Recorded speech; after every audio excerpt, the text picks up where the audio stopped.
A day in my life as a servidora na nagpalot sa ibang planeta.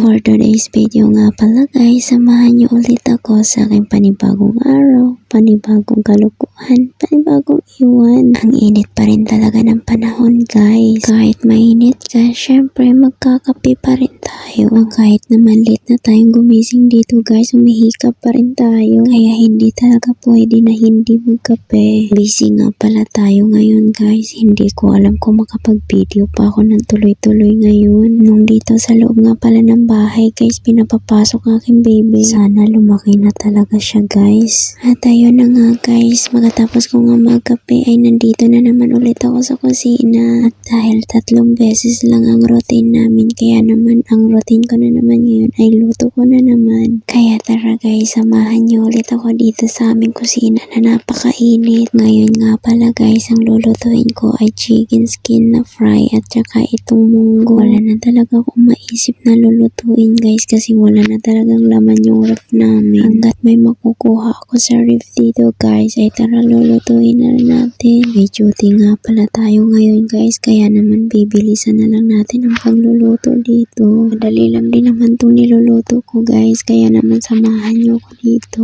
Buti nga pala ang duty namin ngayon guys ay patay, kaya naman walang masyadong mga gamit ang aayusin na. At saka hindi rin malayo guys, malapit lang din ito sa bahay namin. Pero kahit malapit guys ay nagmamadali pa rin ako kasi late na nga kami gumising dito, tapos magluluto pa pala ako. Habang nagpiprito nga ako guys ay itong ang munggo ay lata na nga pala ito, kaya isasali na natin. Naglalagay na nga ako ng konting mantika at maya maya naman ay igigisa na natin yung ating sibuyas. Pagkatapos nga ng sibuyas guys, at nilalang igisa-gisa, tapos ilalagay na natin yung ating manok. Kung napansin na putol pa lang aking video. Tapos kung nga nagluto guys, proceed na ako dito sa kwarto at magpa-plancha na ako ng uniform namin. Nagpa-aircon na rin pala ako dito guys kasi hindi talaga pwede walang aircon habang nagpa-plancha. Dito nga guys ay 4 na pirasong uniform nga pala pa-planchahin natin at itim pa to, hindi mahirap planchahin. Kaya samahan nyo ako magmekos-mekos dito guys. Habang namamlansya nga ako guys, kukwentuhan muna ko kayo sa mga nangyayari sa buhay ko ngayong araw na to. Joke lang, wala naman nangyayari sa buhay ko ngayon. Super blessed naman din ako. Things cheap pa rin kasi nakakasurvive naman sa araw-araw. Kahit mahirap, tuloy pa rin ang buhay natin. Hindi ko nga pala ito gagamitin yung apron na to kasi parang madumi. Kaya mamaya,